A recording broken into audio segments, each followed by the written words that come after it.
अंधर पुत्र अंध महाभारत सृष्टि मयदान को तैयारी गोटे घर को देखा कौरव पांडव कले संक्षेप में कहूँ जलटा स्थल भाग भाया देखा स्थलटा जल भाग भाया देखा निर्माण कौशल दुर्योधन भाविला स्थलटा को जल भाग भली लुगा टेकी गला बेले द्रौपदी कहले हसीदे द्वितीय थर हसिले तृतीय थर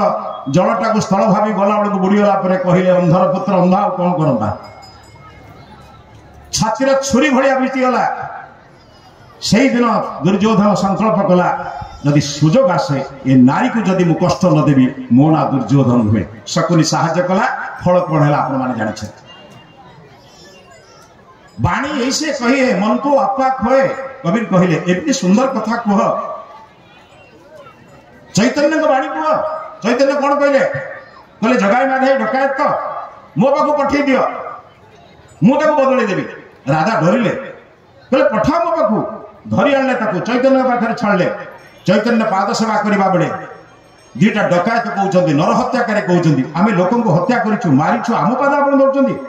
सी कहे नाई नाई बड़ भाग्यवान मुझे तुम पाद धरी तुम सेवा कर सुजोग मिली बाणी दुष्ट को शिष्ट कर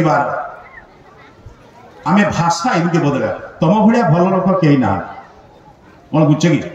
घरे दी जन रागी जाइए जोर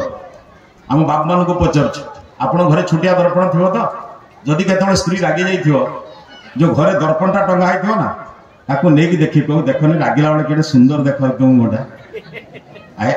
राग रमे तो पदे कलु तुम तो पदे जगिकी बस कौटू हम सी कौन है अरे बाबा जड़े कहले जड़े रहीगले भल ना कहले भल कहले भल अरे तुम आसर खाई पी पठे कहीं न कह